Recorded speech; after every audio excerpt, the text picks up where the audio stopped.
mari tapa 2 fois sur le verre, la femme remplit aussitôt le gobelet d'eau. Après quelques minutes de conversation avec leurs amis, Robert toucha de nouveau le verre du doigt. Beth se leva précipitamment pour aller chercher plus d'eau. Le voisin, agacé par la scène, ne put s'empêcher d'intervenir. Il dit à Robert que s'il voulait du café, il devait simplement le demander. Frapper le verre, c'était traiter sa femme comme une domestique. Il ajouta que Robert devait au moins respecter la dignité de Beth.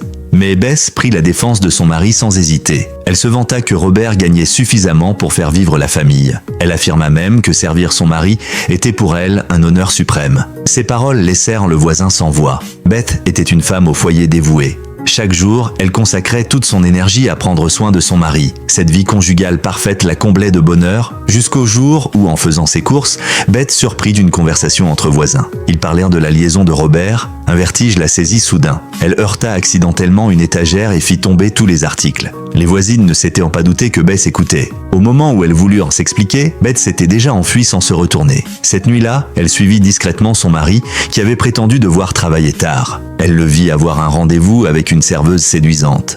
Mais Beth ne révéla pas à Robert qu'elle connaissait la vérité. Au lieu de cela, elle plaça discrètement un petit caillou dans son assiette.